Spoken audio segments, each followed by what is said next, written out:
వైకాపా అధినేత మాజీ ముఖ్యమంత్రి వైఎస్ జగన్మోహన్ రెడ్డి పిలుపు మేరకు యువత పోరు చలో కలెక్టరేట్ కార్యక్రమానికి పిఠాపురం ఇన్ఛార్జ్ వంగ గీత విశ్వనాథ్ పిలుపునిచ్చారు. ఈ కార్యక్రమానికి వైకాపా శ్రేణులు, నిరుద్యోగ యువత భారీ ఎత్తున కలెక్టరేట్కి తరలి వెళ్లడం జరిగింది. ఈ సందర్భంగా వంగ గీత విశ్వనాథ్ మాట్లాడుతూ, కూటమి ప్రభుత్వం అధికారంలోకి వచ్చి ఏడాది గడిచిన సూపర్ 6 హామీలను పక్కన పెట్టి కాలయాపన చేస్తుందని అన్నారు.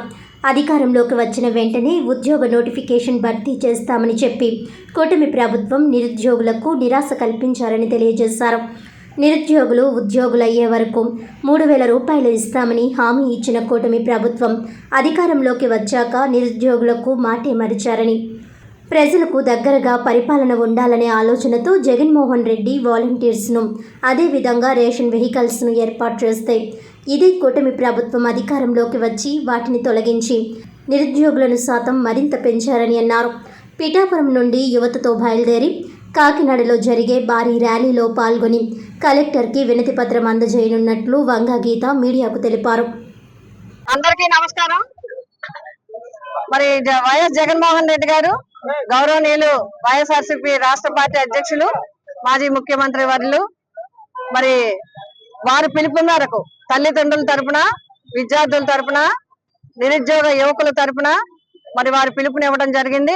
రాష్ట్ర వ్యాప్తంగా కూడా అన్ని కలెక్టరేట్ల దగ్గర కూడా ఈ కూటమి ప్రభుత్వము 1 సంవత్సరం అయినప్పటికీ కూడా నిరుద్యోగ భృతి ఇవ్వలేదు.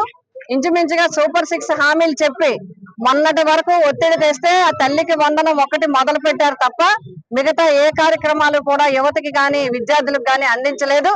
అందుకోసమే ముఖ్యంగా నిరుద్యోగ యువకులు ఉద్యోగాలు ఇస్తామని చెప్పి వచ్చిన వెంటనే నోటిఫికేషన్స్ ఇస్తామని, నిరుద్యోగులందరికీ కూడా ఉద్యోగ అవకాశాలు కల్పిస్తామని, భర్తీ చేస్తామని చెప్పడం మాత్రమే కాకుండా ఒకవేళ నిరుద్యోగులు ఉద్యోగులు అయ్యే లోపు ప్రతి ఒక్క నిరుద్యోగికి కూడా 3,000 రూపాయలు చొప్పున నెలకి ఇస్తామని చెప్పడం జరిగింది.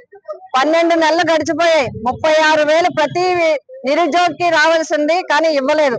అదేవిధంగా 2వ సంవత్సరం కూడా మొదలైంది. పైగా జగన్మోహన్ రెడ్డి గారి యొక్క నేతృత్వంలో ఆయన ప్రజలకి దగ్గరగా పరిపాలన ఉండాలని పెట్టిన వాలంటీర్స్ ని, లక్షలాది మంది వాలంటీర్స్ ని తీసివేయడం జరిగింది. అదే విధంగా వివిధ సంస్థల్లో పనిచేస్తున్న యువకులకు కూడా ఉద్యోగ అవకాశాలు లేకుండా చేయడం జరిగింది. మరి రేషన్ డిపో ద్వారా దగ్గరగా ప్రజలకు అందించడంతో పాటు నిరుద్యోగులకి 20,000 పైన ఉద్యోగులందరికీ కూడా అవకాశం కల్పించే ఉన్నదాన్ని కూడా రద్దు చేయడం జరిగింది. ఈ విధంగా ఉద్యోగాలు ఇవ్వకపోగా లక్షలాది మందిని మరి వారి జీవితాలని రోడ్డున పడవేయడం జరిగింది. జగన్మోహన్ రెడ్డి గారు తల్లిదండ్రుల తరపున, నిరుద్యోగ యువత తరపున, విద్యార్థుల తరపున ఇచ్చిన పిలుపుని అందుకుని మేము కాకినాడ వెళ్ళడం జరుగుతుంది. అక్కడ ర్యాలీలో పాల్గొని మరి కలెక్టర్ గారికి కూడా రిప్రజెంటేషన్ ఇచ్చి ఈ ప్రభుత్వం వెంటనే స్పందించి గత సంవత్సరం బకాయి, ఈ సంవత్సరం ఇచ్చే కూడా మొత్తంగా ప్రజలకి నిరుద్యోగులకి అందివ్వాలని చెప్పి మేము వైఎస్ఆర్సీపీ పిఠాపురం నియోజకవర్గం తరపున డిమాండ్ చేస్తున్నాము.